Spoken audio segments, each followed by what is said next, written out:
रखा गया है और चुड़ैल उस स्थान की दिन रात निगरानी करती है, जैसे उसकी जान उसी में बसी हो। ये कहते हुए वृद्धा ने एक चमकता हुआ धागों का गोला निकाला और राजकुमार को सौंप दी। राजकुमार ने धागों का गोला जमीन पर फेंका और वह जैसे जैसे आगे लुढ़कता गया, वह भी उसके पीछे पीछे घने जंगल की ओर बढ़ता चला गया।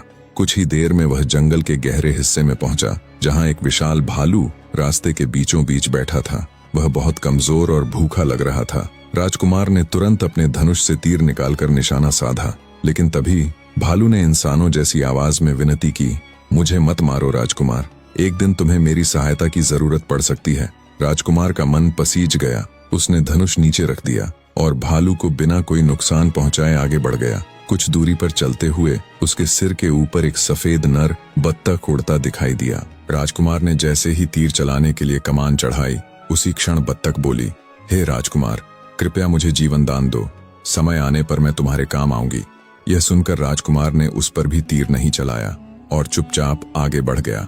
थोड़ी ही देर में एक खरगोश झाड़ियों से निकलकर उसके रास्ते को पार करने लगा। राजकुमार ने झट से धनुष उठाया, लेकिन तभी खरगोश भी बोला, मुझे मत मारो राजकुमार, एक दिन मैं भी तुम्हारे लिए कुछ कर सकता हूँ। राजकुमार ने फिर से अपने हाथ रोक लिए और उस नन्हे प्राणी को भी जाने दिया। राजकुमार लगातार चलते चलते एक सुंदर सी झील के किनारे जा पहुंचा। वहां उसकी नजर एक मछली पर पड़ी, जो किनारे पर पड़ी छटपटा रही थी, जैसे पानी की एक एक बूंद के लिए तड़प रही हो। वह तुरंत उसके पास गया। तभी मछली ने इंसानी स्वर में कहा, हे राजकुमार, मुझ पर कृपा करो, मुझे दोबारा पानी में डाल दो, क्योंकि आने वाले समय में शायद मैं तुम्हारे किसी काम आ सकूं। राजकुमार ने बिना देर किए उसे झील में छोड़ दिया और फिर अपने धागों के जादुई गोले के पीछे पीछे आगे बढ़ गया। शाम होते होते वह एक विशाल पीपल के पेड़ के पास पहुंचा। यह पेड़ बहुत ऊंचा और घना था और उसकी सबसे ऊंची शाखा पर एक पत्थर का संदूक रखा हुआ था। वह उसे देखकर सोच में पड़ गया, इस भारी भरकम बक्से को मैं नीचे कैसे लाऊंगा।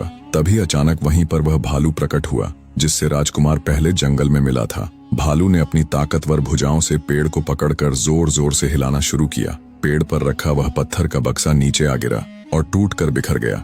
बक्से के अंदर से एक खरगोश बिजली की गति से बाहर निकला और भागने लगा। तभी कहीं से दूसरा खरगोश आ गया, वही जिसे राजकुमार ने पहले जंगल में जीवित छोड़ा था। उसने उस पहले खरगोश का पीछा किया और जैसे ही दूसरे खरगोश ने पहले को पकड़ा तो उसके भीतर से एक सफेद बत्तख उड़ती हुई आसमान में निकल गई। उसी पल वह सफेद नर बत्तख आ गया, जिसे राजकुमार ने पहले जीवन दान दिया था। उसने बिजली सी तेजी से उड़ती बत्तख को जोर से मारा, जिससे उसके भीतर छिपा अंडा बाहर निकलकर झील में गिर गया। राजकुमार निराश होकर सोचने लगा, अब वह अंडा झील से कैसे निकालेगा। तभी उसे अपनी आंखों पर यकीन नहीं हुआ। वही मछली जिसे उसने बचाया था, अंडा अपने मुंह में दबाए किनारे की ओर तैरती आ रही थी। राजकुमार ने वह अंडा उठाया और ध्यान से फोड़ा। भीतर एक बारीक सुई छिपी थी। उसने सुई को मोड़ना शुरू किया। जितनी वह सुई मुड़ती, उतनी ही तेजी से वह भयानक चुड़ैल दर्द से कराहने लगी। उसकी सारी जादुई शक्तियां क्षीण होती गईं और जैसे ही सुई टूटी, चुड़ैल का अंत हो गया। उसका काला जादू हमेशा हमेशा के लिए खत्म हो गया।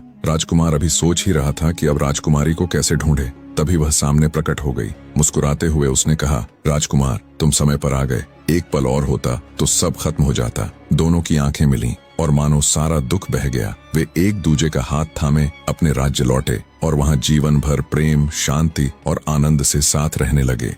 कहते हैं, सच्चा प्रेम और सहनशीलता ही जीवन की सबसे बड़ी ताकत है। हमारे बाहर के रूप से ज्यादा हमारे अंदर की अच्छाई मायने रखती है। कठिनाइयों और गलतफहमियों के बीच भी अगर हम अपने दिल की सुने तो हर मुश्किल आसान हो जाती है। दोस्तों, नीचे कमेंट में जरूर बताएं कि आपको यह कहानी कैसी लगी।